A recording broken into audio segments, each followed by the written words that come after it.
அருவுரு அல்லன் சித்தினோடு அசித்து மல்லன் பவமுதல் தொழில் ஒன்றும் பண்ணுவானும் அல்லன். சொரூப சிவத்தின் இலக்கணம் சொல்றாரு. 90வது பாட்டுல என்ன சொல்றாரு?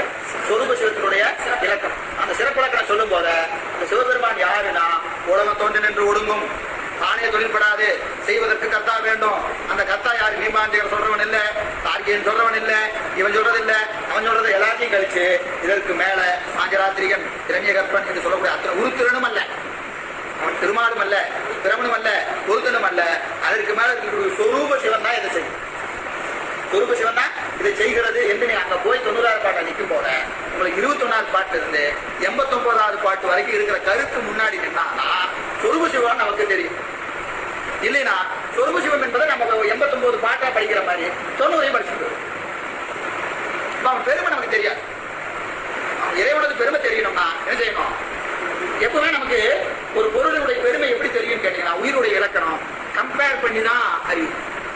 நம்ம இது ஒரு பெரியவர்னு சொல்லணும்னா எப்படி பெரியவர்னு சொல்லுவோம்? நமக்கு தெரிஞ்சவங்களோட கம்பேர் பண்ணி பார்க்கணும். நம்ம யாரை பெரியவங்களா நினைக்கிறோம்? இவரை விட இவர் யார்? மேலையா கீழையா? அவரோட இவரை வச்சு பார்க்கணும். அப்புறம் அவர் யாரு? அவருக்கு மேல அவருக்கு மேல இப்ப முதலமைச்சர் வச்சுட்டீங்கன்னா உங்களுக்கு தெரியும் வார்டு கவுன்சிலர் தெரியுமா?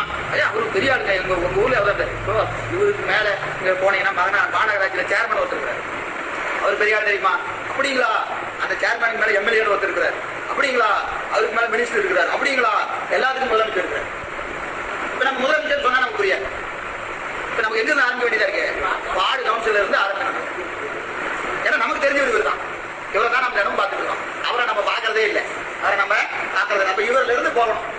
இவர்ல இருந்து போனாதான் அவரோட பெருமை நமக்கு தெரியும். அதுக்காக இவ்வளவு விளக்குறாங்க இந்தியாவில் இவ்வளவு விரிவாக இதை சொல்வதற்கு காரணம் இது 1வது நூற்பா இது மாதிரி 2, 3, 4 போய் 8க்கு போகிற போதுதான் அந்த பெருமான் தான் நமக்கு குருநாதனா வரும். குருநாதனாக வருவது சொரூப சிவம் என்பதை புரிவதற்காகத்தான் 252 பாட்டு எடுத்துக்கிறார். சொரூப சிவத்தை நம்ம உள்வாங்கி கொள்ளணும், சிவத்தின் பெருமை என்னவென்று நாம் அறிவதற்காக அவர் எடுத்துக்கொண்ட பாடல் 252 பாட்டு. அதுக்கப்புறம் 75 பாட்டு தான். சொரூப சிவம் வந்ததுக்கு அப்புறம் 75 பாட்டு தான். சொரூப சிவம் அழுவதற்கு எத்தனை பாட்டு எடுத்துக்கிறாரு? 252 பாட்டு எடுக்கிறாரு. ஏன் எடுக்கிறாருன்னா நம்ம அறிவு அவ்வளவு கீழே இருக்கு.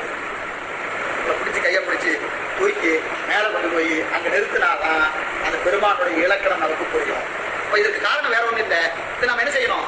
அப்படியே கூடவே போகணும், சேர்த்துக்கிட்டே போகணும். நம்ம 1வது பாடம் படிக்கிறோம், படிச்சுட்டு 2வது வந்தோன்னு என்ன செய்யறது? 1வது மறந்துடுறதா? 1வது சேர்த்து 1வது ஆராய்ச்சி படிச்சிருப்போம். 2வது வந்து என்ன செய்வோம்?